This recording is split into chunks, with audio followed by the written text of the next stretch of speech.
Buenas noches, gracias por acompañarnos en Créditos y Consumo. En la noche de hoy estaremos hablando en el primer bloque de la media sanción que tuvo la Ley de Protección de Datos Personales en la Cámara de Diputados, un tema importante que hay que analizarlo. Luego estará con nosotros Enrique López Arce, hablaremos con él sobre la informalidad, que es una cuestión transversal en todos los sectores de la población paraguaya. Luego de la presentación, comenzamos con el programa.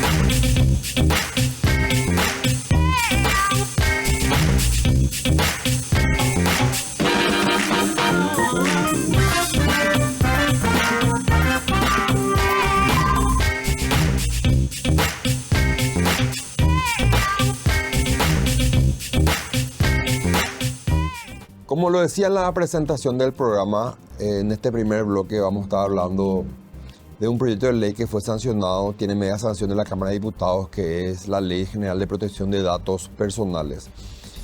Es importante entender que en la región, es decir, a nivel Latinoamérica, probablemente Paraguay y Bolivia son los dos únicos países que actualmente no cuentan con una Ley General de Protección de Datos. Si bien Paraguay tiene una ley sectorial que afecta al sistema financiero, una ley de información de carácter crediticio, que si bien es una ley que regula varias cuestiones relativas al mercado financiero, también es bastante incompleta y ambigua en varias cuestiones. En síntesis, Paraguay es un país que actualmente no tiene una regulación amplia en materia de protección de datos personales. Yo celebro en primer término que el Congreso Nacional haya iniciado esta digamos, travesía de generar una ley macro, una ley general para la protección de datos. Ahora bien, creo que el primer paso tuvo sus falencias. ¿En qué sentido? Siempre es importante diseñar un norte para la generación de una ley. Este proyecto de ley que fue sancionado en la Cámara de Diputados, en el seno de la Cámara de Diputados, al menos en mi caso, no escuché un debate profundo sobre cuál sería el modelo regulatorio que va a ser el modelo transversal a la legislación paraguaya en materia de protección de datos. Entiéndase que es importante entender que a nivel mundial existen varios modelos regulatorios. Existe un modelo centralizado, existe un modelo híbrido, existe un modelo sectorial, y cada uno de estos modelos tiene sus particularidades, sus características y por sobre todo sus consecuencias legales. Paraguay se limitó a, digamos, no quiero ser muy extremista, pero hacer prácticamente un copy-paste de varios apartados, por no decir el 70% de nuestro proyecto de ley es una copia y un reflejo del Reglamento General de Protección de Datos de la Unión Europea, que si bien es una normativa, es una ley que tiene, digamos, puedo equivocarme, pero más de 20 años, ha sufrido varias modificaciones, pero no podemos comparar jamás el primer mundo con el tercer mundo. No podemos comparar jamás la legislación, la realidad europea, de la Unión Europea con la realidad paraguaya. Existen muchas cuestiones que son reguladas en la normativa europea de protección de datos que son inaplicables a la realidad paraguaya. Y esa es una cuestión que no observó el legislador, una cuestión que no tuvo en cuenta. Y si bien hoy tenemos un proyecto de ley que contempla algunas cuestiones saludables y necesarias para el país, tenemos varios apartados de este proyecto de ley que van a ser de cumplimiento imposible para las empresas, sobre todo para las MIPYME y para las pymes en Paraguay. ¿Por qué? Porque el proyecto de ley establece altos estándares que van a generar altos costos para las empresas paraguayas. Genera también una cuestión crea nuevos órganos, crea la figura, por dar un ejemplo, del delegado de protección de datos, del oficial de protección de datos, crea la figura de una agencia nacional reguladora de protección de datos y establece un nuevo paradigma en este tema de la protección de datos a nivel macro.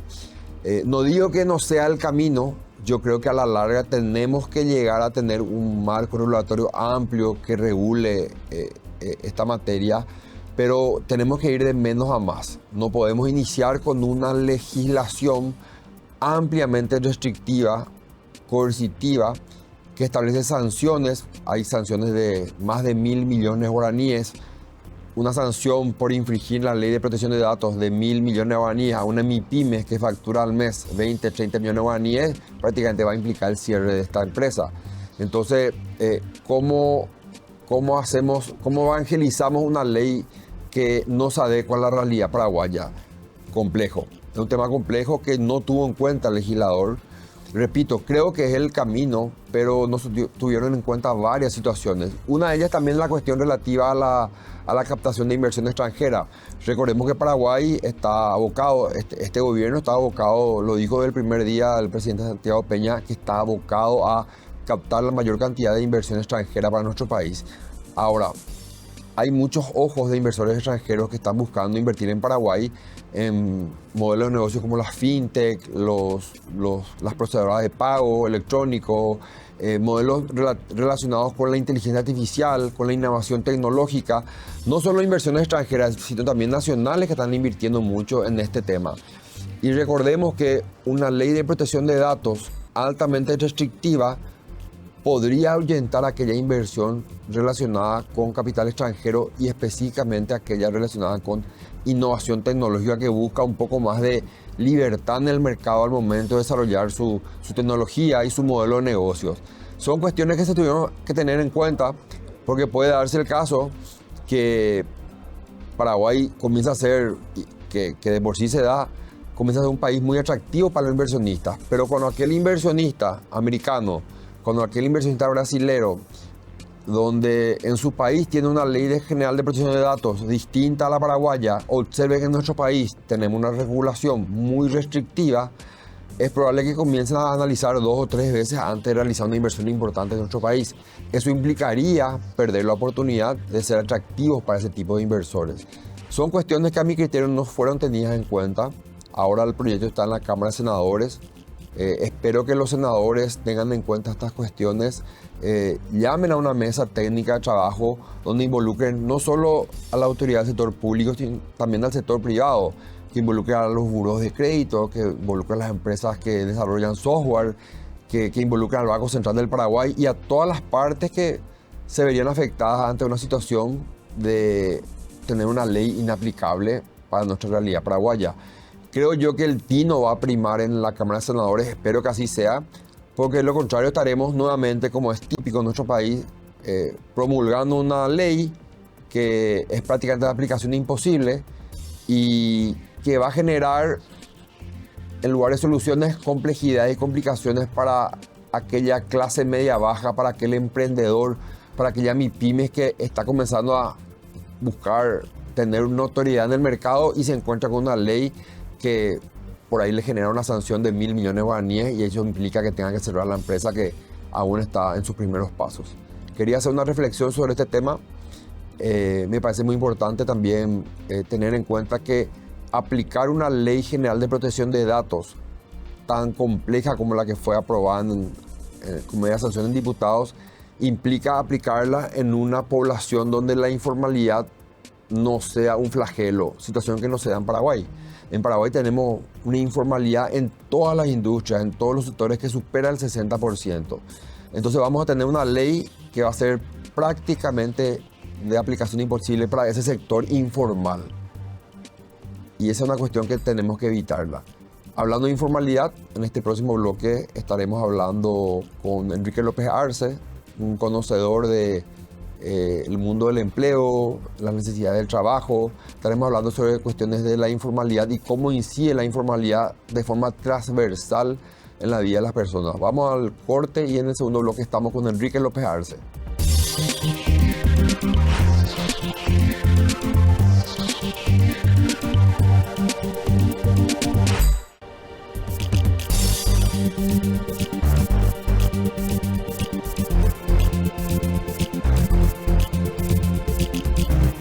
lo decía en el bloque pasado, queremos destinarle este bloque que viene y el siguiente a hablar un poco de la informalidad. La informalidad que es transversal en todos los sectores de la economía, en todos los sectores, ¿por qué no del Paraguay? Para eso hoy nos acompaña Enrique López Arce, un especialista en cuestiones laborales y del trabajo. ¿Qué tal, Enrique? Gracias por estar con nosotros. Hola, Estefan, un saludo cordial a toda la audiencia y lo dijiste muy bien, ¿verdad? Si es que tenemos que poner sobre la mesa algo que nos toca a todos, tiene que ver con la informalidad. Nuestra informalidad, de acuerdo a las cifras oficiales, es del 62,5, apreciado Estefan. Sí, tenemos alta informalidad y en todos los rubros, Enrique, en todas las industrias, en todos los sectores. En tu experiencia en organizar ferias de empleo, en asesorar a personas que, digamos, ambas veredas, aquellos que están buscando trabajo, aquellos que quieren conseguir gente para sus empresas, ¿cómo ves esta problemática de la informalidad? ¿Algo que se estancó, crece? ¿Cuál es tu criterio al respecto? Bueno, ocurre algo similar que con la pobreza, ¿verdad? Nuestra pobreza no es la que queremos, nuestra informalidad no es la que queremos, pero si nos miramos 10, 20 años atrás o 10 años atrás estaba más alto. Sí. Pero ahora estamos en un 62,5, 10 años atrás estábamos más cerca de un 70. Entonces va disminuyendo, pero no en el porcentaje que queremos. Y cuando hablamos de informalidad significa, digamos, estrés, ¿verdad? Porque no llegamos el ciudadano que está en la informalidad laboral no llega a lo que necesita, ¿verdad? No llega al mínimo, no tiene el ingreso mínimo, que como dice su nombre, es lo mínimo que necesitan para por lo menos tener algo de dignidad, ¿verdad? Está estresado por esa situación, se siente, digamos, golpeado, que se aprovechan de él. Y por otro lado, digamos, no tiene tampoco acceso a algo que es muy importante que tiene que ver con el crédito formal. Sí. Porque al no tener esa boleta, al no tener IPS, al no tener un recibo, cuando necesita ayuda, cuando necesita a alguien que le pase la mano, normalmente no va a las entidades supervisadas por el Banco Central, sino que pide ayuda lastimosamente al crédito ilegal. Y eso es lo que abunda también en Paraguay y hoy en día tenemos, yo me atrevo a decir que el crédito informal en Paraguay está por los 65% de todos aquellos créditos, microcréditos. Hablemos de microcréditos porque en realidad el trabajador de calle, Enrique, accede a microcréditos. Entiéndase, microcréditos en promedio son créditos entre 4 y 5 millones de guaraníes, que el crédito de consumo, algo así como del 100% de los créditos de consumo embolsados a nivel mercado, yo creo que entre el 60 y el 65% es informal. Y yo te digo, yo creo que porque cuesta conseguir información al respecto, porque al no ser crédito formal no existe información en los buros de créditos, no existe información de las autoridades públicas. Y un tema bastante complejo que va muy atado a aquel empleo informal, que de por sí aquel empleado informal termina contratando servicios informales, te doy un ejemplo, me decía el otro día una persona, yo no puedo contratar un servicio de cable de alguna telefonía porque soy informal. No estoy en IPS, no tengo contrato, no facturo, pero tengo un ingreso. Entonces lo que hago es, hay una página en Facebook que me trae una antena acá y me conecta y tengo acceso a 100 canales y es una vivada de los muchachos. Y me cobra al mes esto, ¿verdad? Entonces él quiere tener una distracción los fines de semana, quiere ver varios canales de televisión, pero no puede contratar un servicio formal. Y pasa lo mismo con el crédito, Enrique. Sí, fíjate, si tenemos 62% de informalidad laboral, mínimamente tenemos un 62% también de crédito informal. Y si uno analiza, ¿verdad? Que todo surge, digamos, por nuestra falta de educación financiera. No sé si te pasó a vos, Estefan, a mí me pasó que cuando salía del colegio, ¿verdad? El tercero de la media, se me va a caer la cédula, 1992, a mí nadie me preparaba para resistir, ¿verdad? A lo que es tener el celular de última gama o eso que querés y que entender de que todo es parte de un proceso, que no tenés que apurar los procesos o si no te endeudas de más. Y te endeudas, ¿verdad? A lo mejor Si es que tuviéramos otro tipo de educación, y ahí también ponemos el acento, falta enseñar a nuestros jóvenes, porque hoy que nosotros visitamos colegios, terceros de la media, vemos específicamente de que lo que me pasaba a mí, hoy le pasa a los jóvenes, ¿verdad? Todos se endeudan y aprenden a costillas, sobre su costilla. El tener el crédito, el sacar un crédito no está mal. Fíjate, nosotros hacíamos una investigación sobre 500 trabajadores y 9 de cada 10 trabajadores en esa investigación nos dicen tenemos un crédito. Y está bien, ¿verdad? Todos accedemos o a la casa o al vehículo a través del crédito. Lo que está mal es que nos endeudemos de más y que no podamos pagar las cuotas. Lo que dicen los técnicos, y vos sos un experto en eso, es que tu nivel de endeudamiento no debería estar encima de un 30 y hasta un máximo de 40%. Entonces, al no tener eso, a nosotros nos pasa el otro lado, ¿verdad? Un 10% tenés que dejar para lo que te gusta, un 10% de contingencia y un 50% para tu día a día. Pero como nadie nos prepara, lo que ocurre es que normalmente hacemos al revés, ¿verdad? Y de esa manera ocurre esto que nos está preocupando, que el que no llega luego al salario mínimo, el que está en la informalidad o el que llega al salario mínimo en estos días, o sea, a partir del 1 de julio sube el salario mínimo, esas personas que están llegando apenas al mínimo, lo que ocurre, Estefan, es que están gastando entre el 70 y el 90% de todo su ingreso mensual en la primera semana. Entonces, durante el resto de las 3 semanas y viven con un 10% por semana o a veces menos. Entonces, es urgente generar un plan, algún tipo de salvavidas para hacer que esa gente que está en la informalidad pase a la formalidad y que puedan tener que se les pueda recuperar, porque vos lo dijiste, es lo que ocurre en los mercados y esto no es ningún secreto, ¿verdad? Viene una persona con cuadernito y aña fulana que vende tal cosa, le da un crédito y ese es 10% diario. Entonces multiplica eso por 365 y hablamos de 3.650% anual. Una locura cuando el Banco Central establece un 28,89 de interés anual, Estefan. Sí, no, además de un exceso en la tasa de interés, estamos hablando de que ese crédito, un crédito sobre el cual no tenemos reporte, no tenemos información y no construye un historial crediticio de esa persona, porque al no haber información formal sobre esa persona es como que no vas construyendo historial crediticio y nunca puedes entonces acceder a un crédito formal. Y Enrique, vos sabes que acá hay una dicotomía que quiero analizarla contigo. Referente al Banco Central le dicen que es importante construir inclusión financiera y educar financieramente a la gente. Por un lado estoy de acuerdo con eso. Pero a su vez, hablaba yo con varios giradores, el famoso girador del sector público, el que hace el descuento mensualmente del débito y el que paga. Decía, el 90% de los funcionarios vive del crédito. Como vos decía, el 10, el 12 al mes acabó su salario y necesita quitar un crédito para llegar a fin de mes. Y así sucesivamente. Entonces, esa persona vos querés educarle financieramente ahora. Él necesita el crédito para comer. Entonces, ¿qué hacemos? ¿Le educamos financieramente y le cortamos el crédito?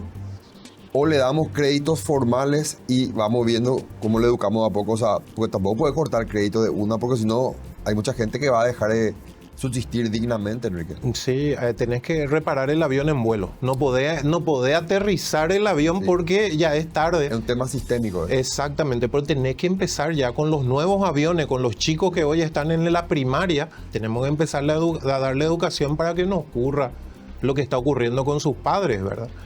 El tema es difícil, Estefan, porque es un partido sin referee. El referee pues el Banco Central. Cuando vos jugás un partido SOO, cuando no estamos hablando de ni la OCDE, ni de la financiera, ni de la cooperativa, ni del banco, porque todo lo que ocurre con esto mal llamada mafia de los pagarés, principalmente no está en este lado supervisado. Está de este lado que hacen completar pagarés sin fecha, sin monto, se aprovechan de la buena voluntad o de la inocencia tal vez de nuestros conciudadanos, ¿verdad? Y ahí se venden 2, 3 veces, o sea, todo lo malo está de este lado, no está de este lado, porque acá está el referee, que es Banco Central, que es muy controlador. Pero cuando jugás el partido o cuando no hay nadie que te supervise, ahí hay patada voladora, hay tacleo, hay seguramente levanta la pelota con la mano. Y eso significa, hay amenaza, ¿verdad? La gente cree que el tipo que te da el crédito ilegal es tu amigo, pero anda de vele. Claro. O sea, nadie le entrega su tarjeta de débito de buena primera. Viene la amenaza a él, no reacciona, viene la amenaza a la familia. Sí. Y lo que ocurre, Estefan, es que en algún momento esa gente que está prisionero de esa gente del crédito informal, del crédito ilegal, en algún momento hay que pasarle la mano y también hay que enfrentarle a esa gente. Sí. Y algún abogado, la defensa pública, tiene que decirle, esperen un ratito, yo te voy a rescatar, y vos le haces así a este señor, no corresponde esto, y hay que cortar eso, ¿verdad? Y ahí va a haber problemas, pero hay que hacerlo. Hay que hacerlo, pero hay que tratar de diferenciar las aguas. Quiero ir un corte, Enrique, y a la vuelta hablar un poco también de cómo se está generalizando este tema, que genera también una situación de conflicto con las empresas formales, ¿verdad? Un tema que hay que debatirlo. En breve volvemos con nuestro invitado.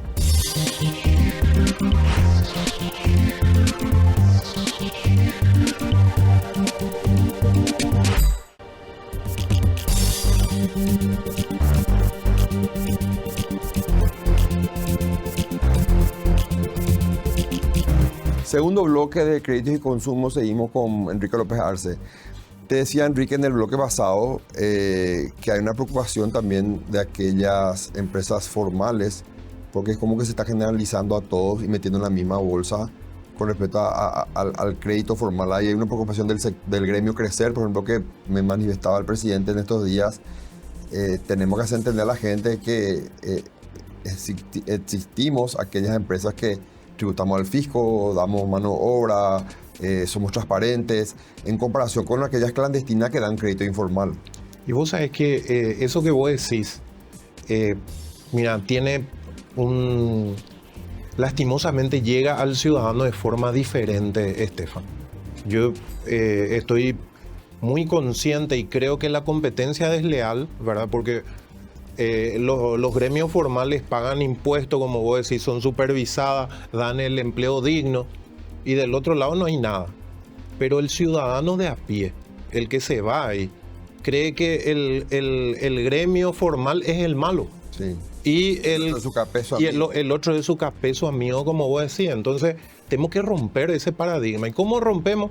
Y explicándole a la gente de que no es malo aquel que tiene su local y por lo tanto hay fila, te tiene que hacer firmar documento, un contrato único, te pide referencia, te pide información, entonces, y tarda un poco para darte el crédito, ¿verdad? El otro te da nomás, así, te hace firmar un pagaré.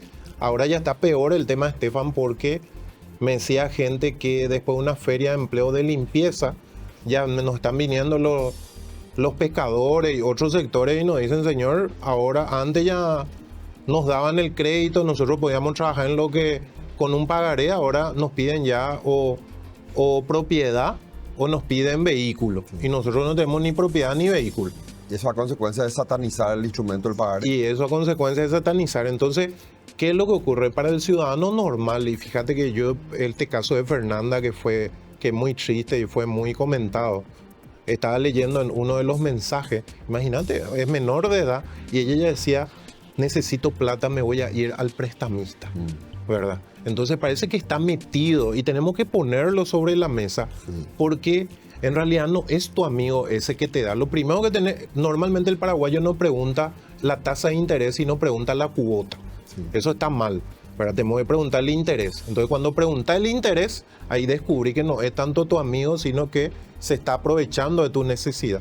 Y ese otro que te hace formar fila, que tenés que irte al centro, o tenés que irte, que vas a esperar tu turno, que vas a esperar más para tener la plata, ese te da al interés correcto. Entonces lo primero que tenemos que hacer es separar quién es de verdad tu amigo y quién no es de verdad tu amigo. Y concientizar a la gente que, digamos, este tipo de personas es personas que generalmente están en la línea de de la delincuencia, Enrique, ¿verdad? Porque yo conozco casos de familias a quienes se les extorsionó, que se quedaron sin su propiedad, porque no recordar la época de González Daer, recordar cuando González Daer utilizaba a la fiscalía como un garrote para quedarse con la propiedad de la gente, y bueno, bueno, hay que concientizarle a muchos sobre eso. Y hay una preocupación también, ¿verdad? Porque me decían unos empresarios del sector que también les preocupaba que este tema de la mal llamada mafia pagaré, si bien existen víctimas, Enrique, está también aquellas personas que están en mora y están aprovechando la situación. Sí, pescadores de río revuelto. Claro, para no pagar su deuda. Entonces, hacen denuncias en la Secretaría de Defensa del Consumidor, en la SEDECO, se suman a denuncias penales y luego van en paralelo a decir, bueno, condoname mi deuda y yo retiro mi denuncia, ¿verdad? Entonces hay que entender también que hay que evitar que se use a la fiscalía para condonar deuda. Es todo un flagelo este asunto. Y lo que pasa es que yo creo que el paraguayo quiere pagar las deudas, el paraguayo en general, pero hay también de los que vos muy bien explicás, ¿verdad? Están aquellos pescadores de río revuelto que dicen, no, yo voy a aprovechar esto para el avivado. Siempre existe el avivado, en todo lugar existe el avivado. Entonces hay que tener mucho cuidado de generalizar, de meter a todo en la misma bolsa, y no puede parar, ningún proceso puede parar. Los juzgados de paz tienen que funcionar, pero hay que recordar, la ciudadanía tal vez no sepa, pero los juzgados de paz funcionan, digamos, con montos pequeños, ¿verdad? Hasta 30 millones de guaraníes. Entonces estamos hablando de préstamos, digamos, de gente de clase media para abajo. Entonces, y ahí vos tenés también todo lo que tiene que ver con pensión alimentaria, ¿verdad? Tenés un montón de procesos que no puede parar. O sea, esos juzgados tienen que funcionar y esto no tiene que encarecer el crédito. Porque como vos explicabas, hay mucha gente de que de repente depende de que salga todo bien, porque si se encarece el crédito, el único que está feliz es el informal, el ilegal, el que da el crédito informal. Porque la gente cuando no puede acudir al sistema formal y está obligado a ir a ese otro sector, y ahí pasa de todo, desde acoso sexual hasta golpe. Ese no tiene ningún parámetro. No tiene límite. No tiene límite. En base a lo que decís, en los últimos 20, 25 días, varios clientes míos, Enrique, ya han resuelto elevar la vara en las condiciones para acceder al crédito, porque están en una situación de que no pueden iniciar juicios por mora porque los juzgados de paz están paralizados. No pueden cobrar cheques judiciales. Las gestiones de cobranza tienen respuesta de la gente, dice, no, ese pagaré, es mafia pagaré, te dice, y no paga su deuda.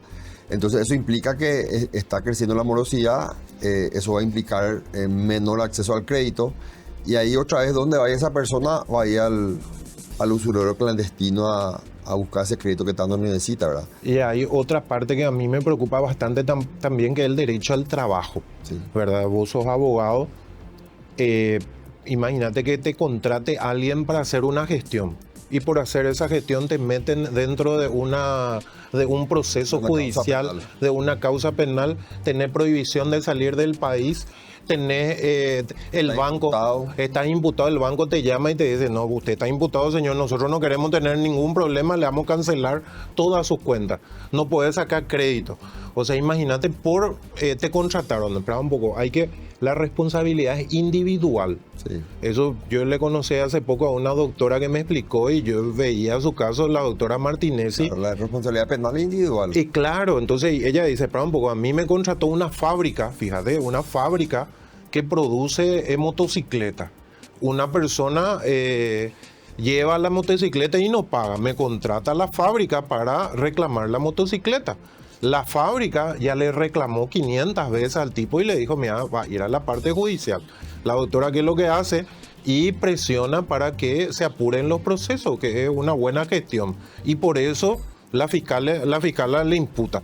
Entonces, y me dicen que hay 50 abogados. O sea, lo que vamos a encontrar es que no van a haber más abogados que quieran entrar en esto y tienen que esperar hasta septiembre que se acabe la investigación. Lo que vamos a conseguir es que no haya más abogados que quieran entrar en esto. Eso va a encarecer. Vamos a obligarle a la gente otra vez a que pase más mal que bien. Entonces hay que tener mucho cuidado. Nadie por hacer tu trabajo. Y yo lo comparo con el jardinero que la señora, alguien le contrata para poner el pasto. Y después viene una redada y ha sido que ahí había droga. Sí. Y el jardinero es llevado. Sí. Y el jardinero es imputado. Y después preguntó, pues señor, yo vine a poner el pasto. Eso no me hago acá. Claro. Y ya imagínate lo que es, Estefan. Tenemos que tener mucho cuidado. Con la situación de muchos colegas que hoy están pasando una situación compleja.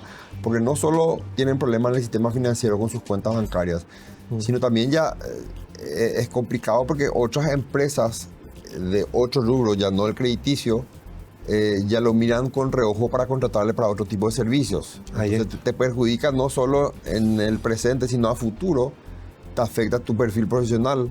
Entonces, por una situación ajena por acá hay una cuestión sistémica, ¿verdad? Acá yo siempre digo, hay una cuestión sistémica en el Poder Judicial, hay una cuestión, lo dijo bien ese tema, quiero hablarlo contigo en el próximo bloque, lo dijo bien el ministro de Hacienda, ojo con las asociaciones. Perdón, el ministro de Economía aclaró el tema de las asociaciones. Y ahí te quiero comentar unas cuestiones, Enrique, porque vos estás en contacto permanente con muchos funcionarios públicos, con muchas personas que están en ferias de empleo. Es importante también que cristianicemos y evangelicemos un poco lo que está pasando con las asociaciones de empleados, que de ahí surgen muchas cuestiones muy complejas que tienen que ver con esta mal llamada mafia pagarés. Quiero ir a un corte más, Enrique, a la vuelta seguimos contigo. En breve volvemos con nuestro invitado.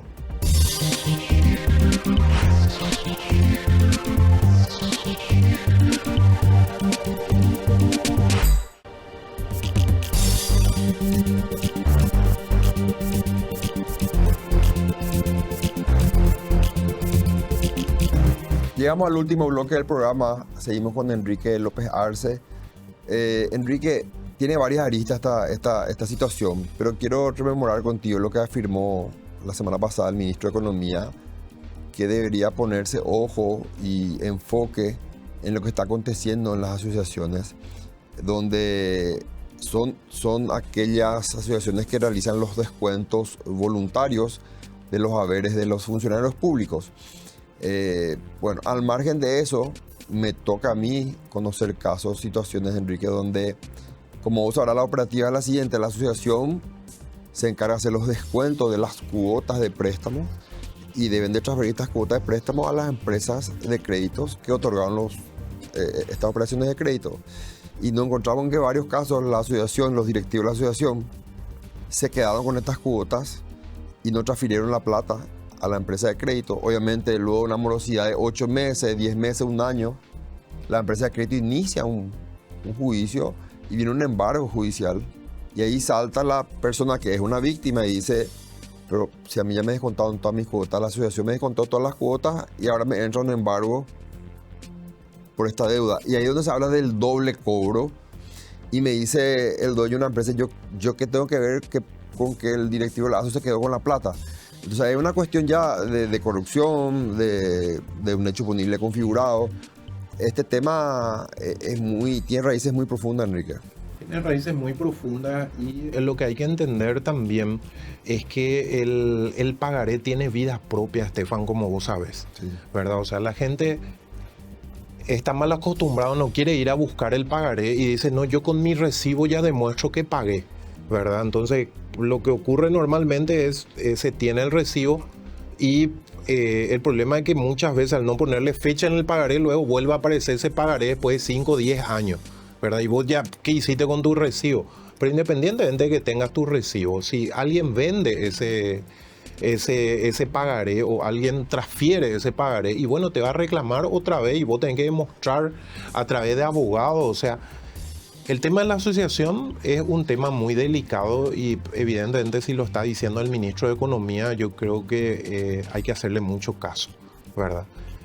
Cuando alguien paga y descuenta, debería cerciorarse también con la empresa última a ver si está recibiendo, y si no está recibiendo, y bueno, reclamar a donde corresponda y empezar ya una acción inmediatamente. pero es como que descansamos, ¿verdad? Creemos todavía, porque normalmente a veces son asociaciones, a veces son cooperativas. Sí. A mí me consta también que mucha gente me dice, señor, lo que ocurrió con mi cooperativa. Y vos sabés que esto, Estefan, es algo que a mí me contaban ya hace 15 años. Hace 15 años yo ya recibía reclamos como esto. Y yo, en mi buena voluntad también, un poco naif, le decía, anda a la SEDECO, ¿verdad? Pues la SEDECO es una entidad demasiado chiquita, con poca cantidad de funcionarios, Sí. y evidentemente no podía reaccionar, ¿verdad? Hoy se descubre y es como que, creo que vos dijiste, de que es una especie de monstruo que tiene varias cabezas, Sí. ¿verdad? Una de esas cabezas se llama asociación, y si hay asociación para delinquir, prevaricato, y hay que ir contra ellos y tiene que acabar, ¿verdad? Porque tienen que demostrarse de que no es la manera. Y la gente tiene que estar tranquila también, ¿verdad? Por otro lado, a mí lo que me preocupa muchísimo es que la gente no quiera irse a las entidades supervisadas por el Banco Central. Yo creo que las entidades supervisadas por el Banco Central es lo mejor que tenemos, ¿verdad? Independientemente de que tal vez haya algún tipo de, como toda empresa puede tener su debilidad, algún tipo de burocracia, pero dentro de todo es lo mejor que tenemos. O sea, nuestro consejo, mi primer consejo sería: prefiero que vayan a las entidades supervisadas Banco Central que irse a cualquier otro tipo de entidad, asociación o demás, ¿verdad? Yo le tendría miedo luego. Tercero, la justicia tiene que llegar a los culpables, ¿verdad? En este caso, las asociaciones tiene que haber. Lo cuarto, la gente debe entender de que tu recibo no te sirve de nada si no retiras tu pagaré, porque en las asociaciones ocurría de que le hacían firmar otro pagaré, o a veces se revendía el pagaré y ahí venía el doble cobro, el triple cobro que vos decís. Y también a veces también es importante explicar a la gente que si tu deuda es 5 millones y tu recibo dice recibí 5 millones, muchas veces no implica que hayas cancelado la deuda.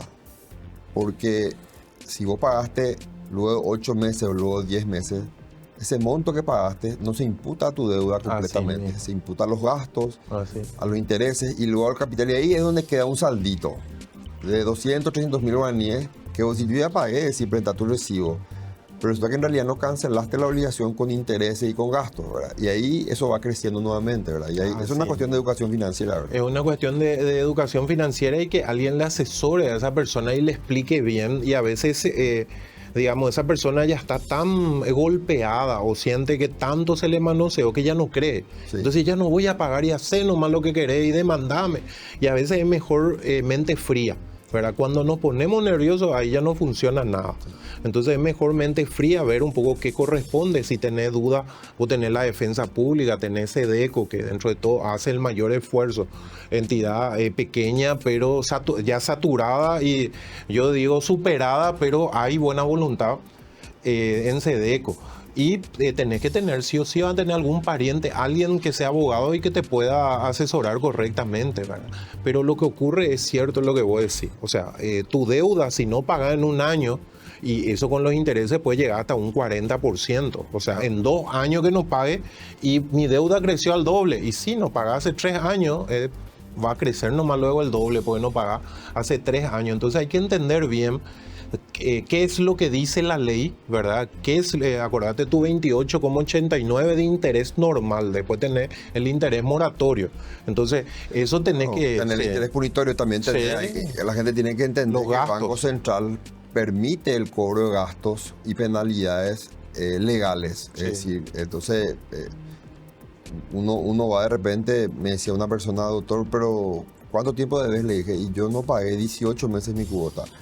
Y acá tengo de gestiones de cobranza y colacionados que me quieren cobrar 1 millón.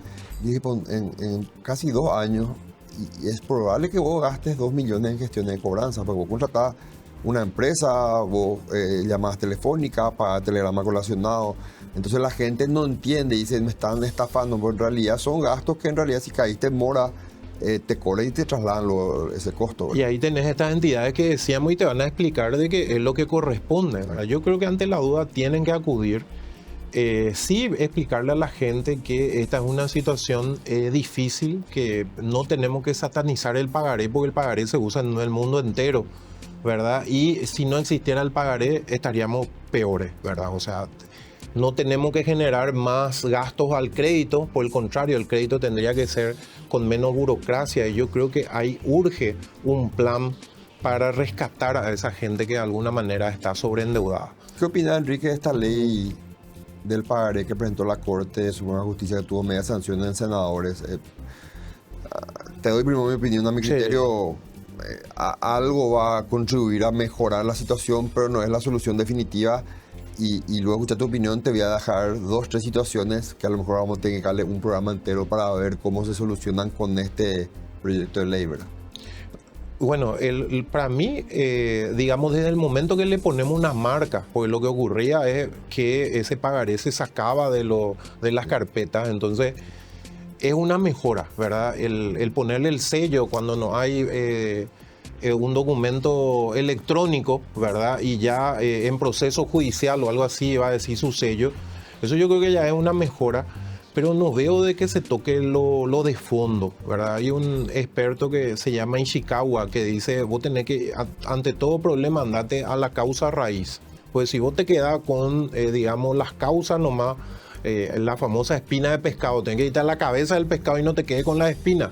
Porque para solucionar el problema tenés que irte a la cabeza. Y la cabeza, yo digo que ayuda, ¿verdad? Me parece que hay una buena voluntad de los miembros de la Corte, el hacer su depositario, el generar más juzgados de paz, pero no nos vamos a la cabeza. La cabeza es que, como explicaste vos, el sistema judicial, ¿verdad? El sistema judicial, necesitamos procesos más rápidos, más acelerados, necesitamos que la justicia pronta y barata, que es lo que quieren y se merecen todos los paraguayos, y no estamos teniendo en el juzgado de paz. Eso es la verdad. Un tema sistémico, fíjate que se cree que hay algo así en el 2024, cerca de 70.000 expedientes en los juzgados de paz. Sí.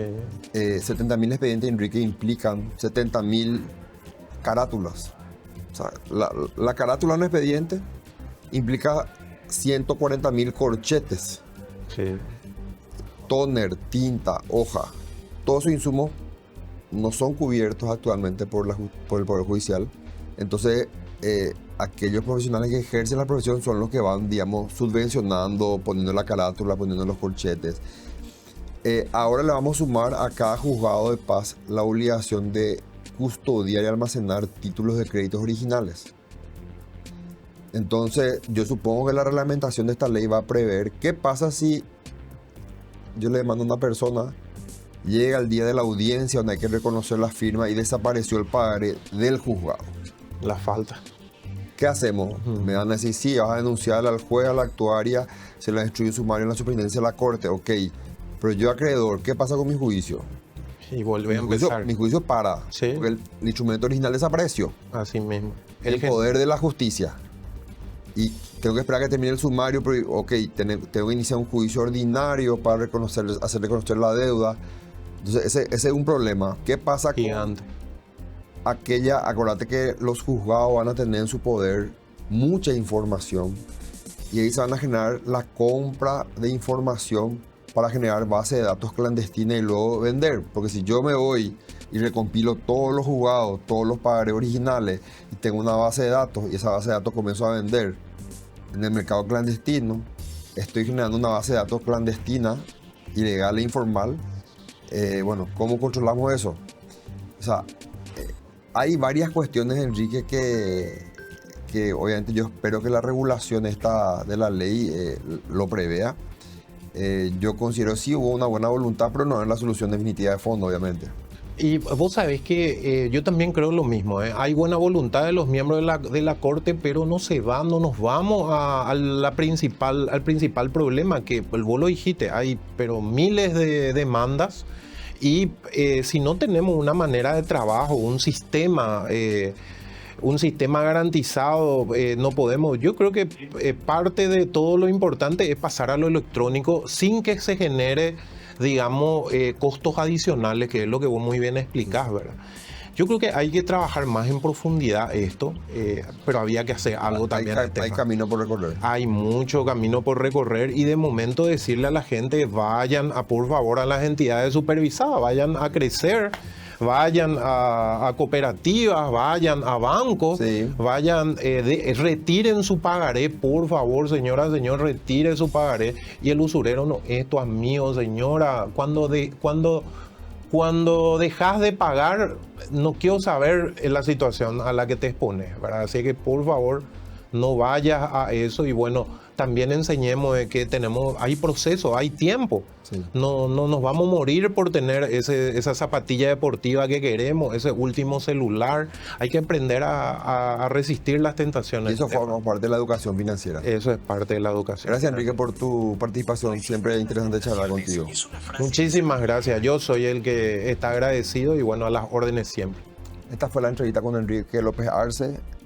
Hablamos mucho de varios temas, por sobre todo el tema de la informalidad, que es un tema que acuciante para varios sectores y para varias industrias de nuestra población, por sobre todo la industria crediticia. Gracias por estar con nosotros en Crédito y Consumo. Nos vemos nuevamente el próximo jueves, 21 horas, por este canal.